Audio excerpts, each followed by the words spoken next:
Para Sudaners, kumaha kabarna? Damang sadina dengan saya si Otong kembali lagi di channel Ningali Film. Pada alur cerita kali ini, kita akan melanjutkan alur cerita dari film yang rilis pada tahun 2026 untuk bagian yang kedua. Dan tidak usah berlama-lama lagi, mari kita mulai alur ceritanya.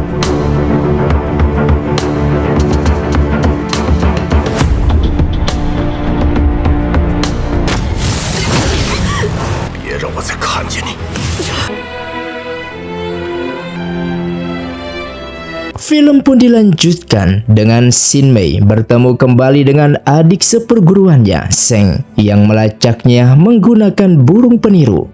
Pertemuan mereka terputus oleh suara lonceng dari Gua Jiujue, pertanda bahwa pil keabadian hampir selesai.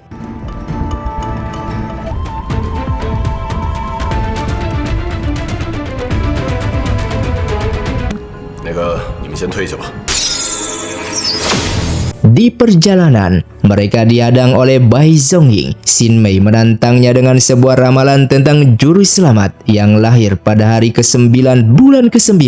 Peran yang dulu diyakini akan dipenuhi oleh Zongying. Kata-kata itu mengguncang batin Zongying hingga ia memberikan mereka lewat.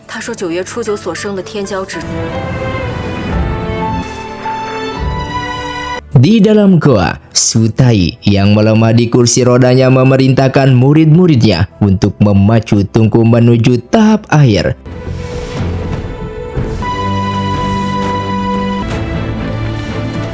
Di saat yang sama, Lu Huai terbangun dari prosedur pembaruan tulangnya. Ia terkejut menyadari bahwa tulang yang ditanam di tubuhnya bukanlah tulang hewan, melainkan tulang manusia. Merasakan firasat buruk, ia pun menuntut untuk bertemu dengan Su Tai.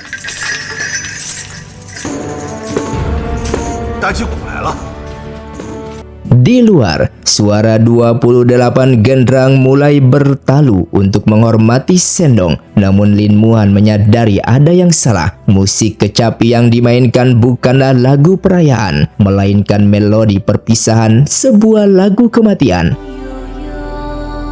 师父有话让我跟你说，有幸认识了他，然传承了这份医术，还有何事？ Ternyata Su Tai telah mengorbankan tulangnya sendiri untuk Lu Huai. Ia memilih mengakhiri hidupnya saat musik itu bergema di lembah. 是时候该醒，他一定会有办法的。都让师父来上身，骨头还算硬。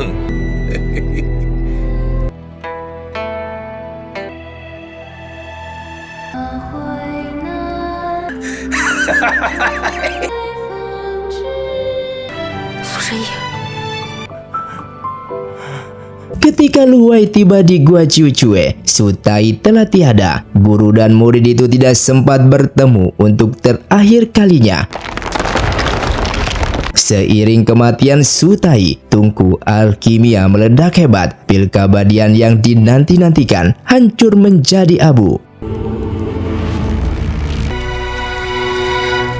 Di hari-hari terakhirnya, Su Tai rupanya telah mempersiapkan masa depan Lu Huai sebagai manusia biasa. Ia meninggalkan peti berisi obat-obatan darurat dan akta kepemilikan berbagai properti di ibu kota, Kabupaten Wai Nenyang, dan tempat lainnya agar Lu Huai selalu memiliki tempat bernaung. Ia bahkan menyusun daftar kuliner khas daerah untuk dinikmati Lu Huai yang kini telah memiliki indera perasa. 江南的状元，咱家在这些地，按照您的吩咐，而且作用也很像，提升境界的能力。果然是年纪大了。你不许嫌弃我。师傅的灵柩就存放在。师姐，你饿不饿？我们一起。 Kedukaan di lembah terganggu oleh kedatangan sekte-sekte abadi di aula, dipimpin oleh sekte Tianyuan. Mereka mencoba menjarah sumber daya lembah sebagai kompensasi atas gagalnya pembuatan pil Lei Fengxi, bahkan menuntut agar jenazah Su Tai dan murid-muridnya dibawa untuk diinterogasi.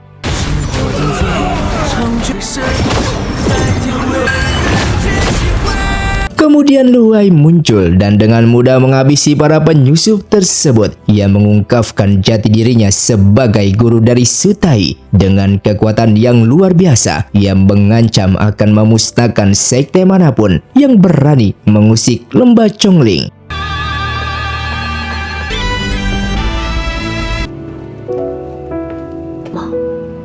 吃点东西。下去，去伺候您，不会孤单了。妈爽了吗？不能换骨了，到时候看有河灯。从昨夜起，就在。 Setelah upacara pemakaman, Xin Mei merenung bahwa pil keabadian adalah tujuan yang mulia, namun salah waktu, ibarat membuat arak di tengah bencana kelaparan. Ia percaya suatu hari nanti, saat dunia sudah siap, hadiah semacam itu akan benar-benar bermanfaat bagi semua orang. Xin Mei dan Zheng kemudian berpamitan kepada Lu Huai untuk kembali ke kediaman Xin Xie. Di saat mereka pergi, Cuing kembali dari Gunung Fangwai dengan kabar pahit. Ia gagal menemukan artefak legendaris untuk pemurnian darah. Namun Lu Huai tetap tenang. Ia mengungkapkan telah menemukan metode lain menggunakan artefak terkutuk bernama Panjibiri. Artefak ini diciptakan oleh Master Sanju di Baixiang yang memurnikannya di kolam darah selama 81 hari hingga darah pembuatnya sendiri terkuras habis. Lu pun teringat pernah melihat benda keji ini digunakan oleh kultivator sesat Tuan Kui di ibu kota, sehingga ia menduga panji itu kini jatuh ke tangan Zhou Yingying dari sekte King Hong. Kemudian Lu bersiap berangkat ke Baixiang, namun ia melarang Cuing ikut. Sebagai makhluk yang diciptakan oleh Lu, jiwa mereka pun terhubung. Karena kondisi fisik Lu yang melemah akibat proses pembaruan tulang, Cuing pun menjadi terlalu rapuh untuk mempertahankan wujud manusianya. Lu meyakinkannya bahwa di kuil Liubo, Baixiang, ada seorang master yang telah mencapai tahap penyempurnaan agung yang bisa membantunya. Meskipun Su Tai telah tiada, lembah Chongling tetap dipenuhi pasien. Di aula Suen, para pasien justru bergosip sinis bertanya-tanya apakah Su mati karena marah, bunuh diri, atau sekedar usia tua. Meskipun mereka mengejek kegagalan pil keabadian, namun mereka tetap bergantung pada murid-murid lembah untuk mengobati penyakit harian mereka. Di tengah hiruk pikuk ini, Xin Mei dan Zheng bersiap pergi, namun langkah mereka dihentikan oleh Bai Zongying.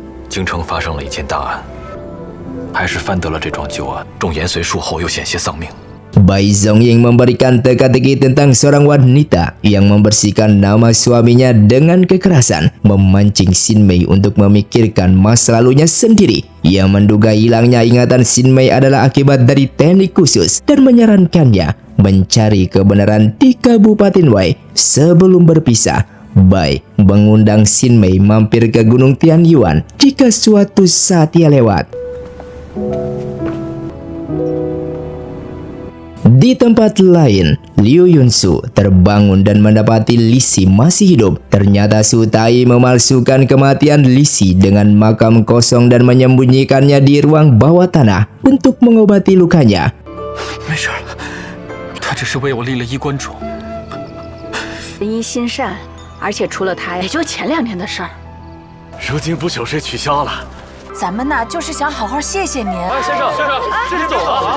Di gurun yang ganas, Mei Sanjun, tuan pedang berkarat, harus menelan harga dirinya dengan bekerja sebagai kuli angkut yang dipimpin oleh Tang Yao. Setelah dipecat dari tugas sebelumnya, ia kini terpaksa melindungi sebuah peti mati demi ongkos perjalanan. Bahkan ia terus diganggu oleh An, siluman kelinci yang ia temui di Kabupaten Wei yang memohon untuk dijadikan murid.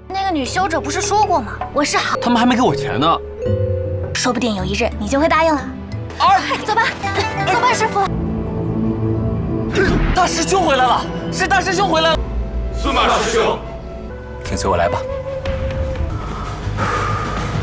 阴阳推儿回来了。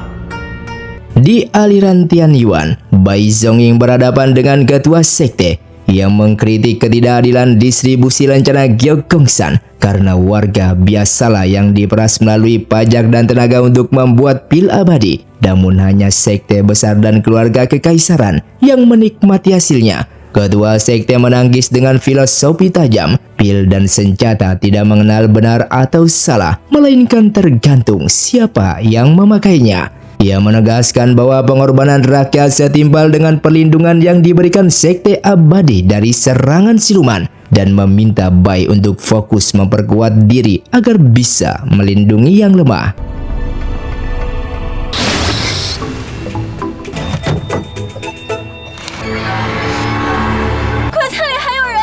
废话， 真的，我真的亲眼看到了。 Di Gunung Lingji, sebuah ancaman baru terungkap. Perkumpulan Wushuang, sebuah sekte sesat yang terdiri dari manusia tanpa akar spiritual, telah mencuri kitab-kitab sihir dari sekte abadi untuk melawan pemerintah dan para kultivator. Kelompok ini telah melarikan diri ke Baixiang dengan tujuan mencuri kitab sihir penyesat hati di Gedung Buku Sihi, Kota Phoenix. Kakak seperguruan Jiangqi dan Sima Randeng diutus untuk memburu dan membunuh mereka. Sedangkan di sisi lain, Tuan Muda Lin An yang sedang dihukum nekat menyelinap keluar untuk membuktikan kemampuannya. 是， 师妹，那我就偷偷溜出去。 别到时候又临阵脱逃了。觉不觉得那个棺材有问题啊？ Sementara teka-teki peti mati yang dibawa Mei Sanjun akhirnya terpecahkan. Di saat peti itu dibuka, muncullah Lu Huai. Lu menjelaskan bahwa ia berbaring di dalam peti untuk memulihkan luka-lukanya. 别反抗，别叫。 好， 你会画像吗？这就要问这位陆前辈了。 Di penginapan aman, Xin Mei mencoba menggali informasi dari Lin Yang mengenai sosok pria misterius yang telah menyelamatkannya. Lin Yang tidak mengetahui banyak hal, namun ia memastikan bahwa pria bermarga Lu tersebut merawat Xin Mei dengan penuh kasih sayang siang dan malam saat ia dalam keadaan terluka parah. Fakta ini semakin meyakinkan Xin Mei bahwa pria itu tidak memiliki niat jahat, melainkan adalah pelindung sejatinya. 他一定是暗中给我做了什么手。 Dengan petunjuk yang semakin jelas, Xin Mei dan adik seperguruannya bersiap menyusul ke Baixiang. Setelah membeli peta dari warga desa setempat, mereka menimbang 3 pilihan jalur, menolak jalur selatan yang memutar jauh dan jalur utara yang berpasir dan sulit dilalui, sehingga mereka akhirnya sepakat memilih jalur barat. Meskipun lebih panjang dari jalur utara, jalur ini memotong jalan utama dan jauh lebih aman untuk dilalui, menandai dimulainya perjalanan panjang mereka menuju takdir di Baixiang. 日日夜夜在教主的身侧。文音法王要是想学，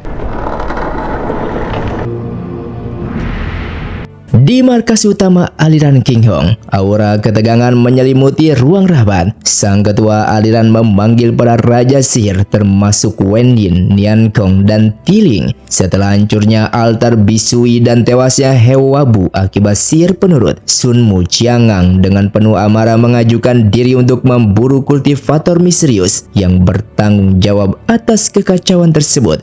Namun ketua aliran memiliki rencana yang jauh lebih besar. Alih-alih hanya berfokus pada balas dendam, ia memerintahkan pasukannya bersiap menuju kota Sutuo untuk mengambil uang tebusan dari pihak dataran tengah, bersiap meninggalkan tanah Baixiang yang mengering ini. 可得做好准备，一刻也不在这待了。回去的时候，一出这荒。 Di tengah lautan pasir yang terik, Mei Sanjun tak henti-hentinya menggerutu. Ia merindukan iga babi saus kecap dan sepatu bot baru. Sementara ia harus terus menarik peti mati berisi Lu Huai. Seorang laki tua di rombongan itu mulai menyanyikan lagu perahu, mengisahkan legenda kapal terbang raksasa di tengah gurun yang bisa menampung ratusan orang. Belum usai keheranan Mei Sanjun, suara gemuruh pun mendekat. Rombongan perampok berkuda menyerap mereka dari balik bukit pasir. Karena kalah jumlah, para kuli dari dataran tengah lari kocar-kacir, dan Mei Sanjun pun memilih kabur meninggalkan peti mati tersebut. 那不就是请我来保护你们的吗？ Di sudut lain Beixiang, Xin Mei dan Zheng berpapasan dengan seorang pria misterius yang mengaku sebagai peramal. Menatap mata dan tulang alis Xin Mei, ia membaca bahwa Xin Mei sedang merindukan seseorang. Namun ternyata mereka telah dijebak sehingga barang-barang berharganya dicuri olehnya. 姑娘有红鸾星庇佑，师姐，糟了，我们被骗了。 时常还会听到女子的哭人，最擅长的就是唰唰唰唰，他是黑风扇撑了起，人畜无害，人畜无害。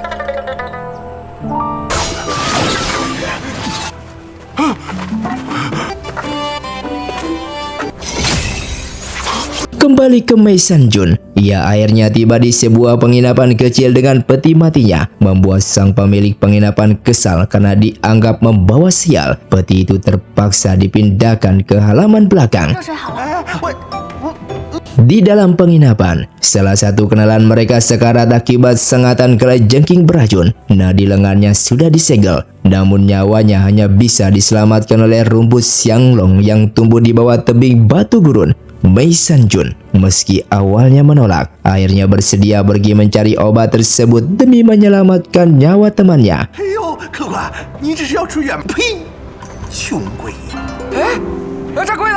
Belum sempat keadaan tenang, rombongan kultivator kuat dari aliran King Hong tiba di penginapan. Dengan arogansi penguasa, mereka menyuap pemilik penginapan dan memaksa rombongan Mei Sanjun yang menempati kamar utama di lantai atas untuk pindah ke lantai bawah. Meski sempat terjadi penolakan akibat ada rekan mereka yang terluka parah, uang perak kompensasi yang dilemparkan pada akhirnya memaksa mereka mengalah, menunjukkan kerasnya hierarki kasta di dunia persilatan. 被商量一下，玩的话，让他们想去吧。混，准备好了，就在1楼。哎，这些银子你拿好啊。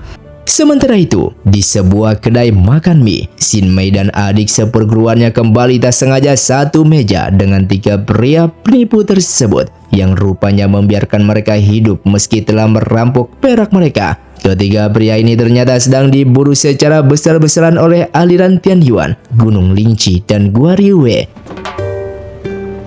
没动杀心， Mereka dituduh sebagai anggota sekte sesat perkumpulan Wusuang yang mencuri kitab rahasia dan menyebarkan ajaran menyimpang untuk melawan pemerintah.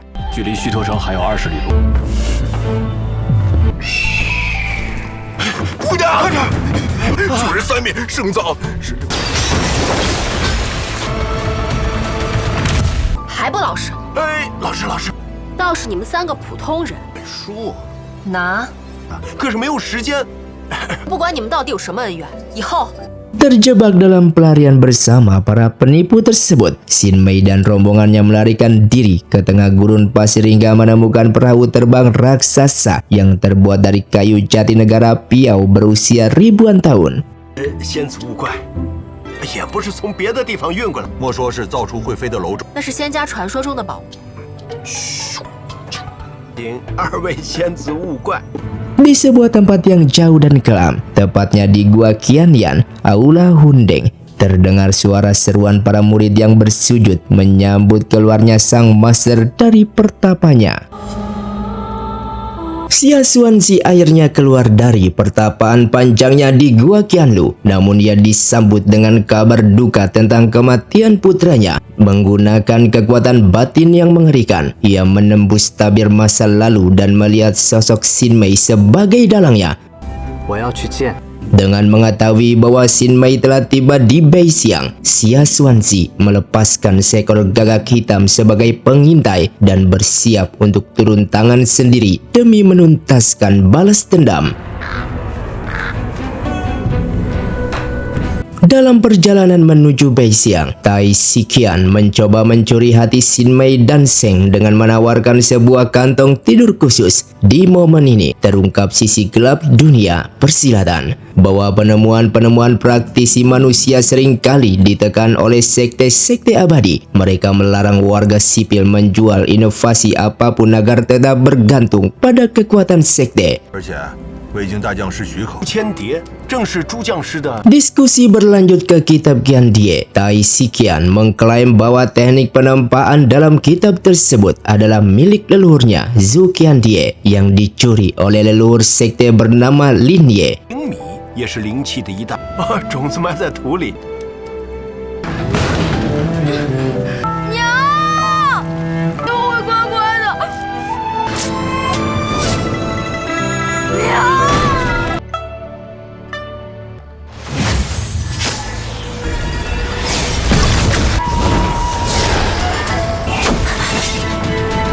Di penginapan Yunhan, Zhou Yingying mendekati Lu Huai setelah menyaksikan kekuatannya yang sangat luar biasa. Ia mengungkapkan rahasia bahwa ia tahu Lula yang membantai cabang Bisui demi membalaskan dendam seorang kultivator wanita. Bukannya melapor, Zhou Yingying justru menawarkan kesepakatan. Ia akan tutup mulut jika Lu Huai bersedia membunuh si raksasa Wen Yin Fajra. Lu Huai pun setuju, namun dengan syarat Zhou Yingying harus menemukan Panji Biri sebagai gantinya. 你还等得起来？以后不再找你的麻烦。 我用50两换你的上法。 Pertemuan mereka terganggu oleh kedatangan Lin Muhan, tuan muda dari Gunung Lingji. Ketegangan sempat memuncak karena urusan kamar, namun Zhou Yingying mengalah demi menjaga situasi. 没有，四处流浪，哪有什么家？ Sementara itu, kembali ke jantung Baishi yang memicu trauma mendalam bagi Seng. Ia teringat masa kecilnya di saat dibuang oleh ibunya karena dianggap monster dan penderitaan di saat diracuni oleh ular Baihua. 你可要撑住啊，不能死！看不到，阿生，你可要快点。分头搜。 Di sisi lain, Lin Muhan menemui rekannya, Lu Huai. Ia membagikan misinya untuk memusnahkan perkumpulan Wushuang, kelompok kultivator iblis yang telah menjarah arsip sektenya. Menyadari bahayanya berurusan dengan konflik sekte, Tai Siqian dan kawan-kawannya memilih untuk menyelinap pergi. 仙门，仙门。 不影响二位叙旧。挺重啊，需要我帮什么忙？你怎么和这个妖女搞到一块儿了？没什么。那坐上那个位置，它能简单吗？ Di tengah kota, penampilan Xia Xuanzi yang tampak sangat muda hampir membuatnya diculik oleh komplotan pedagang manusia. Jin Lun, seorang praktisi jalan tanpa perasaan, mengintervensi untuk menyelamatkan para penculik tersebut dari kematian insan, meski mereka tetap tidak tahu terima kasih. 探行前路，顺义为主，尚未有缘分入得那扇法。 Xia Xuanzi dan Jin Lun kemudian terlibat dalam debat filosofis. Xia Xuanzi mengejek keinginan Jin Lun untuk melindungi nyawa sebagai hal yang naif. Ia memperingatkan bahwa emosi yang masih tersisa dalam diri Jin Lun justru akan menjadi bumerang bagi kultivasi batinnya. 而弱者卑微求存，反正幼稚，会害人害己，细挂凡尘，却连区区几条人命。倒是我高看你了。 我行的道与你的不同。 Setelah mereka berpisah, Xia Xuanzi menunjukkan kekejamannya yang asli. Ia melacak para pedagang manusia tadi dan membantai mereka tanpa ampun.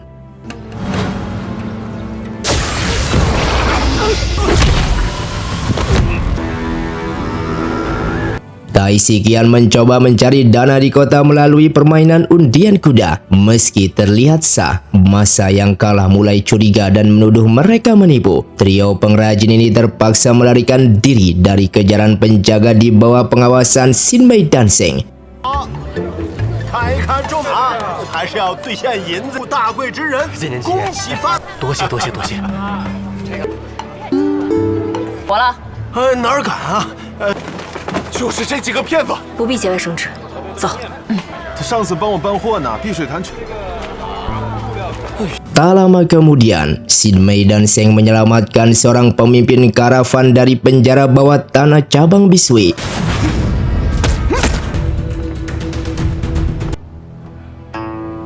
Dari pria inilah, Xin Mei mengetahui kebenaran yang menggetarkan hati. Lu Huai telah menempuh ribuan mil ke Bai Xiang khusus untuk membunuh He Wabu, pria yang telah menjatuhkan sihir penurut pada Xin Mei. Sadar bahwa Lu Huai meninggalkan sisinya hanya demi menyelamatkan nyawanya, tekad Xin Mei untuk menemukannya semakin membara. 突然好大，哎， 延绥树 Di penginapan, kelompok ini merawat Chang Yuan yang kondisinya kritis akibat racun kalajengking. Beruntung, Mei Sanjun dan Lu Zhangying kembali membawa rumput penakluk naga tepat pada waktunya. 我一起。 Demi mencari lokasi Lu Huai, Xin Mei meminta Tai Siqin menggunakan teknik proyeksi roh karena tidak memiliki tanda pribadi milik Lu sebagai pemandu. Tai Siqin harus melakukan ritual persembahan langit yang rumit untuk memperkuat kekuatannya. 但是我使用此术法，始终找到对方的神，穿过这道门，进入对方的施展传神，轻而易举。街边的小贩，路上的行消耗太大，你承受。 我也不知道他在哪。 Di saat ritual dimulai, Xin Mei memusatkan seluruh sukmanya memasuki lautan kesadaran pribadinya untuk mencari gerbang yang akan menghubungkan jiwanya dengan Lu Huai. 阴阳顺逆，24为，还请仙子谨记。 Di bawah pengawasan ketat Tai Siqin, Xin Mei menjelajahi lautan kesadarannya. Tai memperingatkan bahwa terlalu lama berada di sana bisa merusak sukmanya. Namun tepat sebelum Xin Mei menyerah, tanda kutukan darah di dadanya bercahaya, menjadikan kompas yang menuntunnya menembus kegelapan. Di tempat lain, Lu Huai baru saja selesai mengobati Chang Yuan. Meski nyawa pria itu selamat, ia butuh waktu berhari-hari untuk pulih sepenuhnya. 你们在怕什么？在说什么呀？ 仙子，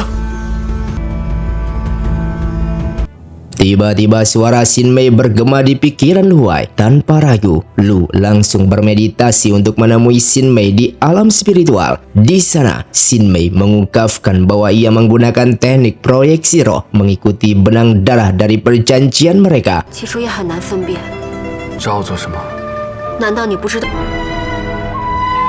Di saat Xin Mei memanggilnya dengan nama Lu Huai, Lu Huai akhirnya mengungkapkan jati dirinya yang sebenarnya. Lu adalah seorang blasteran antara kaum Zhang Hui dan manusia, dan karena garis keturunannya, ia menderita kutukan 5 kekurangan. Untuk menjadi manusia seutuhnya, ia harus melewati 5 cobaan maut, yaitu mengganti kulit, daging, tulang, darah, dan jantungnya. Perjanjian darah dengan Xin Mei sebenarnya adalah tali nyawa agar ia tetap terhubung dengan kehidupan selama proses yang menyiksa itu. Namun Lu tetap bungkam di saat ditanya mengapa ia rela menerima hukuman mati 1000 sayatan di masa lalu.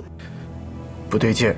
Ketegangan memuncak di dunia nyata. Lin Mohan semakin curiga bahwa kelompok Lu adalah anggota perkumpulan Wushuang yang telah merampok sektenya. Di saat badai pasir hitam menerjang, Raja Dharma Wen Yin muncul dan menggunakan teknik lonceng emas untuk menyegel penginapan. 还敢留在北乡？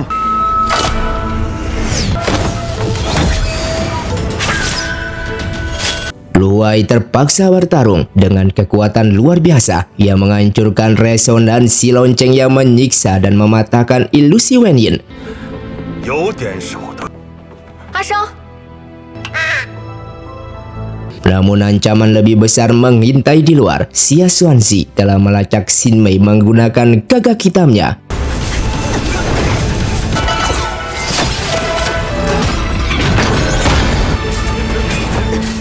Di dalam penginapan, Lu Huai memerintahkan Mei Sanjun untuk mengevakuasi orang-orang. Namun Lin Mohan justru menghalangi jalan karena ingin membawa mereka ke pengadilan. Wen Yin dan Lin Mohan bersatu menyerang Lu, namun kekuatan Lu tetap tak tertandingi. 法王这么厉害， 《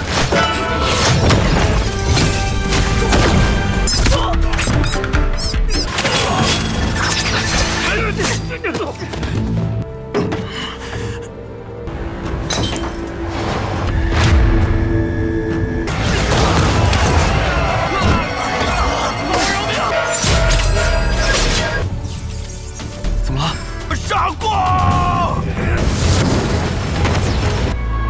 阁下与我有何仇怨？人是我杀。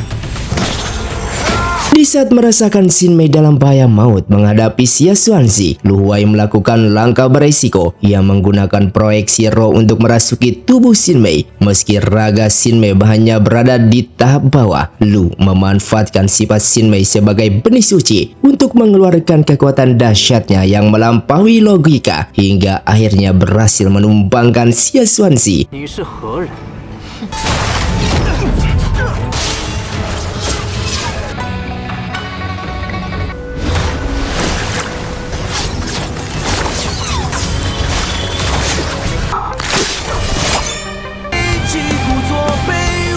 Kembali ke penginapan, Lu Huai yang telah kembali ke tubuhnya memukul mundur Wen Yin untuk terakhir kalinya. Di saat kritis, Zhuo Yingying secara mengejutkan menikam Wen Yin hingga tewas. Demi menutupi jejaknya, Zhuo Yingying membantai anggota aliran King Hong yang tersisa dan memfitnah Lin Muhan sebagai pembunuh Wen Yin saat melapor kepada pemimpinnya Fu Tian. 见过畜牧金刚。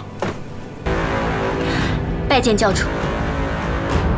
Setelah badai reda, Lu Huai membawa Lin Muhan untuk bertemu Xin Mei di tepi danau. Di sana, Xin Mei menguji Lu dengan sebutir permen asam Jawa khas Bei Xiang. Di saat Lu berbohong dan mengatakan permen itu terasa manis asam, Xin Mei tahu rahasia terdalamnya. Sebagai kaum Zhang Hui, semua makanan terasa seperti bangkai yang busuk bagi Lu, kecuali minuman keras yang pedas. Mereka juga buta warna. Itulah alasan mengapa semua lukisan Lu hanya berwarna hitam dan putih. 干嘛呢？莫名其妙。你是战鬼人，都说战鬼人吃任何东西，那是因为战鬼人根本就瞧不。血肉愈合极快，是怕我察觉你的身份。若不是仙门和有狐族联，当年24仙门联，你说我要怎么做？ Xin Mei mengungkit sejarah kelam kaum Zhang Hui yang telah membantai saudara-saudaranya dan hampir memusnahkan sekte abadi. Dengan tangan bergetar, ia menodongkan pedang ke leher Lu. Namun bayangan tentang bagaimana Lu berulang kali mempertaruhkan nyawa demi menyelamatkannya membuat Xin Mei tak mampu mengayunkan senjatanya.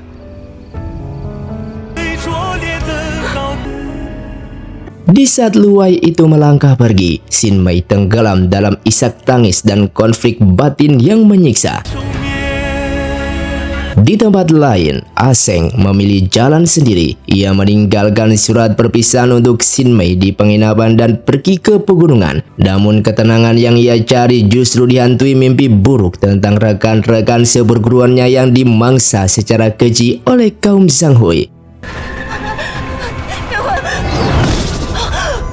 Peristirahatan Aseng terganggu oleh kehadiran Jiang Ji dan Nanggong Guhong dari Gunung Lingji. Sekelompok murid datang memohon bantuan Jiang Ji karena pemimpin muda mereka, Lin Muhan, disandra oleh pria dari lembah Chongling. Namun Jiang Ji menolak dengan dingin. Baginya, penangkapan Lin Muhan adalah bukti inkompetensi pria itu sendiri. Misinya hanya satu, memburu perkumpulan Wushuang di kota Phoenix. Tak lama kemudian, keberadaan Aseng yang tersembunyi terhendus dan Jiang Ji segera melakukan pengejaran mematikan.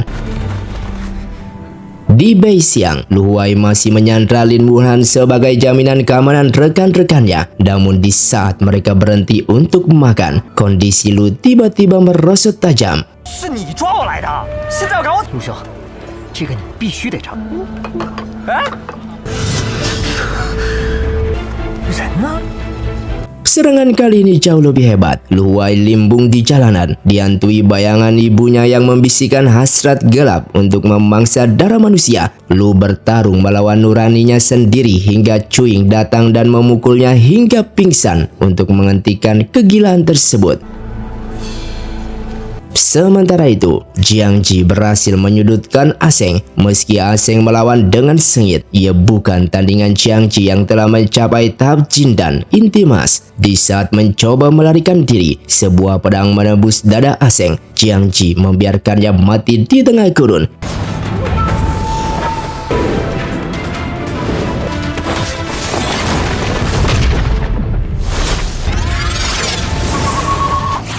还想着该到何处。让你死得痛快，好。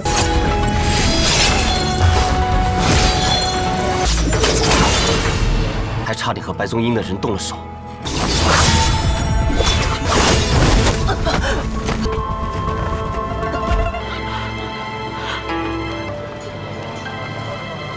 老板，这边请。来。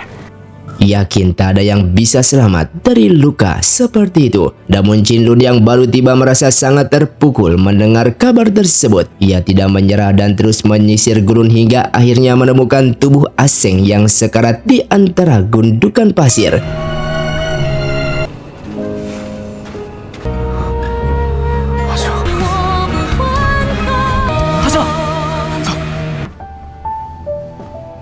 Di keesokan harinya, Lu Huai sadar kembali sembari memikirkan ancaman balas dendam dari Xia Xuanzi. Mereka menemui seorang penjudi bernama Sa Sansing. Sa mengungkapkan sebuah rahasia besar bahwa bertahun-tahun yang lalu seorang kultivator tampan dengan tai lalat merah di antara alisnya membayar seorang wanita untuk melahirkan seorang putra baginya. Ibu bayi itu tewas di saat melahirkan. Namun sahabatnya, seorang penari bernama Yao Niang mungkin memegang kunci kebenarannya.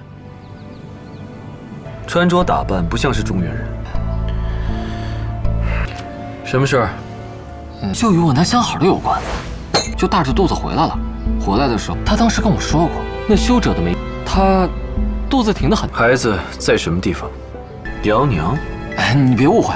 Pencarian mereka berlanjut ke restoran Tian Siang, namun situasi di sana sangat kacau. Xin Mei yang sebelumnya pingsan di luar kota dibawa ke sana oleh sang pemilik Nyonya Wu. Setelah sadar dan melumpuhkan penjaganya, Xin Mei tak sengaja bertemu dengan Yao Niang asli yang tengah kawin lari. Demi menyembunyikan identitas, Xin Mei memakai topeng. Namun ia justru salah dikenali oleh staf restoran sebagai Yao Niang. Lu Huai dan Cuing tiba di sana tanpa memahami tradisi tempat tersebut. Mereka malah menghabiskan banyak uang untuk seorang penari bernama Yun Niang. Dengan melihat Lu Huai memberikan banyak uang kepada wanita lain, rasa cemburu membakar hati Xin Mei. Masih dengan topeng yang menutupi wajahnya, ia duduk bersama mereka untuk minum. Namun di saat pertunjukan utama dimulai, Xin Mei dipaksa naik ke panggung untuk membawakan tarian Luan Sue. 公子怕不是连姑娘的手。你怎么不早说呀？ Meskipun wajahnya tersembunyi di balik topeng, saat gerakan tarian dimulai, Cuing dan Lu Huai langsung terpakau. Gerakan tubuh dan keagungan yang sangat mereka kenal itu segera menyingkap rahasia sang penari misterius itu tak lain adalah Xin Mei. Dalam keheningan malam, Xin Mei mengfrontasi Lu Huai mengenai jati dirinya sebagai kaum Zhanghui. Ia mempertanyakan apakah ada kaum Zhanghui yang benar-benar bisa menjadi baik. Lu menjelaskan bahwa ia dibesarkan di tengah umat manusia dan tidak pernah terlibat dalam perang di masa lalu. 不是坏人吗？我不是坏人。陆千桥，须陀城青红教碧水分坛。 Di saat kondisi fisik Lu Huai semakin melemah, rekannya Cuing juga merasakan kekuatannya memudar. Cuing bersiap untuk melakukan meditasi tertutup guna memulihkan diri, sembari memperingatkan Lu untuk menghindari konflik. Berdasarkan informasi dari Sa Sansing, Lu mengidentifikasi 3 lokasi potensial di barat kota Phoenix, kota Wusuang, lereng Baibu, dan Gua Qianyan. Di sana, Lu berniat melacak seorang kultivator muda tingkat hampa yang tangguh dan melenyapkannya sebelum orang itu menjelajahi proses pertukaran darah, suatu ritual yang akan menurunkan tingkat kultivasi target untuk sementara. Meskipun beresiko, Xin Mei bersikeras untuk ikut karena merasa bertanggung jawab atas kekacauan yang terjadi. 所以我没拒绝你的帮忙。你的记忆是楚英消除的一些问题，找了一个合适的地方。Sementara itu, masyarakat Wushuang sedang dilanda kekacauan. Pemimpin mereka, Tang Yau, murka setelah mengetahui bahwa An si roh kelinci menjual lukisan berharga karya Master Wu Bukuan demi membiayai pengobatan anggota mereka. Lukisan berjudul Sepasang Angsa Liar itu seharusnya menjadi kunci untuk memasuki perpustakaan sihir di kota Phoenix. 新姑娘， Misi mereka adalah menyalin sihir rahasia tiada tanding, sebuah kumpulan pengetahuan dan kerajinan manusia yang telah ditekan oleh sekte-sekte abadi selama berabad-abad. Perpustakaan itu hanya buka selama 10 hari setiap 5 tahun sekali. Tanpa lukisan tersebut sebagai alat tukar, upaya mereka membawa kembali kebijaksanaan leluhur ke dataran tengah terancam gagal. 谋求一条新的主，便会拥有比肩神灵庇佑百姓。 Di sana Lu Wei dan Xin Mei akhirnya bertemu dengan anggota masyarakat Wushuang. Setelah mendengar masalah mereka, Lu mengaku memiliki beberapa karya Wu Bukuan dan berjanji akan menyerahkannya esok hari. 一天遁地，过上另外一，带回中原，无双秘录之中，无处可寻，唯有不让带纸笔。要想看到书库的书啊，再不进去，就来不及。 孰是孰非，不是光靠嘴进到那座书库。 水墨画横贯当代，那也是千金难求。公子此言当真，是有名有姓有时间的。世家自有分晓。 Di saat Lu mulai melukis dengan keahlian yang luar biasa, Xin Mei menyadari kebenaran yang mengejutkan bahwa Wu Bukuan hanyalah salah satu identitas masa lalu Lu Wei. Di lokasi lain, Jinlun berhasil menyelamatkan Aseng dan merawatnya di sebuah goa. Di saat Aseng terbangun, Jinlun menawarkan diri untuk mengobati luka di bahunya. Meski berusaha menjaga jarak, namun kedekatan fisik di saat proses penyembuhan membuat hati Jinlun goyah. Demi tetap setia pada jalannya, jalan tanpa perasaan yang merapalkan mantra pembersih hati tanpa batas untuk menekan emosinya. 现在咱不说下去了。这是天音山的无量，是天音山的法宝吗？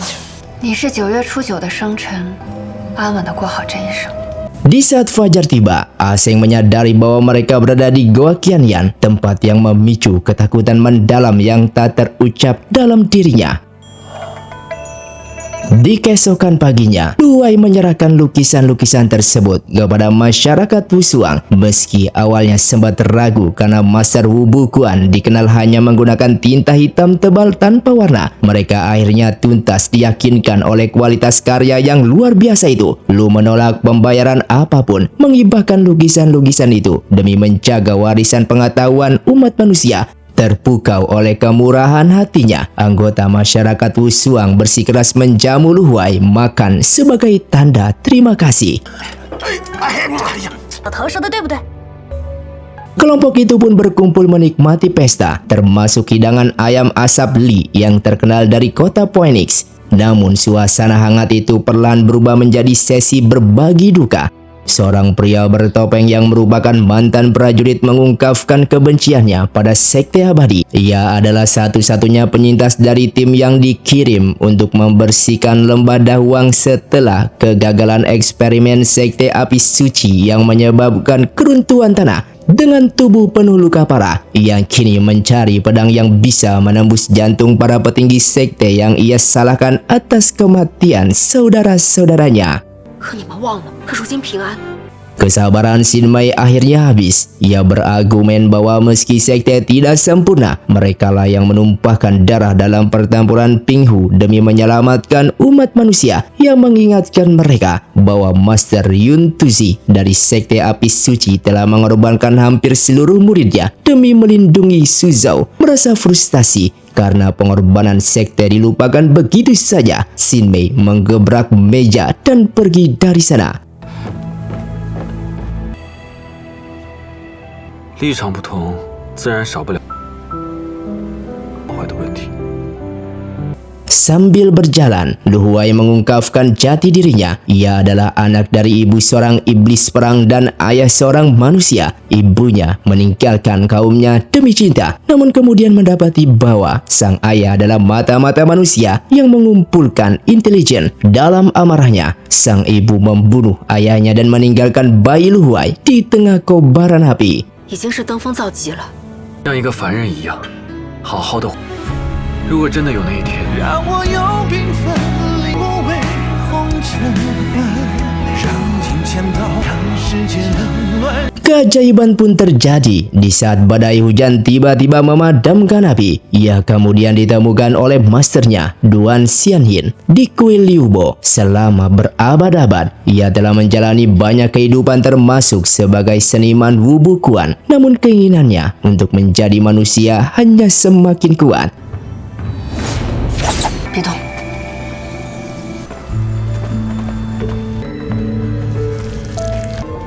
什么地方？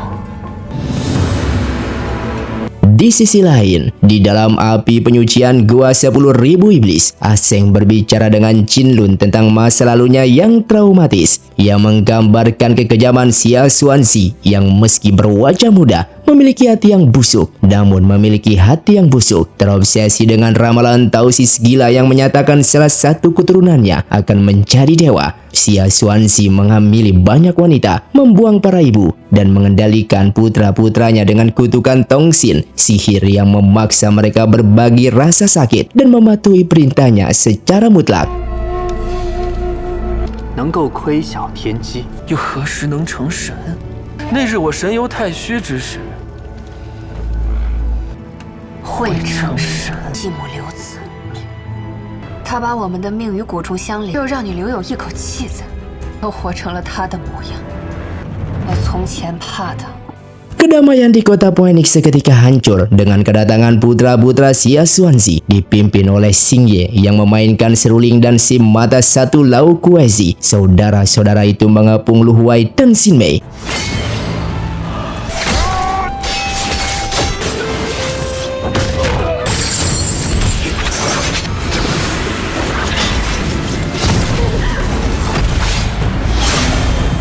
Dengan melihat Xin Mei dalam bahaya, Lu Huai mencoba mengintervensi, namun ia sempat terjerat oleh kail besi lawan.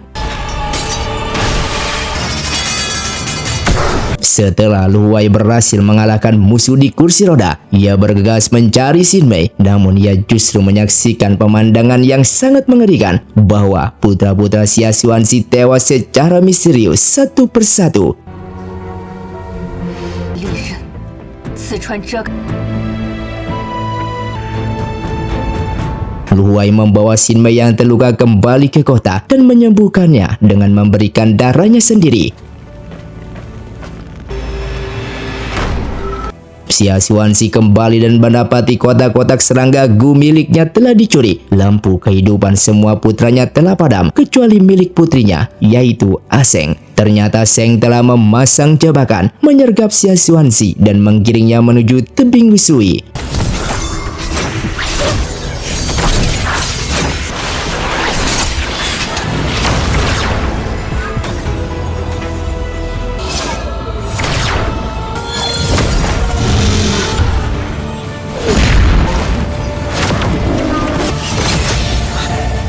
Sadar tidak bisa mengalahkan Master tahap hampa sendirian, Seng bekerja sama dengan Jin Lun. Ia berniat menjatuhkan ayahnya ke jurang berisi serangga beracun yang sangat dalam, tempat di mana kultivator terkuat sekalipun tidak akan selamat. Seng mengungkapkan kebencian mendalamnya. Ia merasa Xia Xuanxi hanya menjadikan anak-anaknya sebagai batu loncatan demi kenaikan tingkat. Terinspirasi dari legenda Neza, ia bertekad memutuskan ikatan darah melalui kematian sang ayah. 被同心咒伤到的滋味如何？ Seng kemudian diam-diam telah menanamkan kutukan penyatuan pada ayahnya. Di tepi tebing, ia melukai dirinya sendiri agar Xia Xuanxi lumpuh karena rasa sakit yang sama. Hal ini memberi celah bagi Jin Lun untuk menyerang dengan gelang emas penekan iblis dari Gunung Tianyin. Meskipun Xia Xuanzi berhasil mematahkan kutukan dengan mencabut paksa serangga dari tubuhnya, namun Jin Lun berhasil menghantamnya ke arah jurang. Di saat terakhir, Xia Xuanzi menggunakan tali air untuk menjerat Jin Lun. Menyeretnya ikut jatuh bersama. Sheng berhasil menangkap tangan Jin Lun. Akan tetapi karena berat tubuh Xia Xuanzi yang berpegangan di bawahnya, pegangan Sheng pun terlepas hingga keduanya lenyap ditelan ke dalam tebing wusui. Di tempat lain, masyarakat Wusuang bersiap menghadapi pembukaan perpustakaan sihir. Tai Siqian mengumpulkan para anggota dan membagikan pil kebangkitan pikiran dari lembah Chongling untuk menajamkan intelek mereka secara instan demi menghafal catatan rahasia Wusuang. Ia memperingatkan agar tidak mengkonsumsi lebih dari 3 pil karena beban fisiknya bisa mematikan. 我还可以多背3卷。好，没问题，相信我。好，算学。 虫灵谷的醒神丸再多，身体就是你拿那么多干什么？诸位，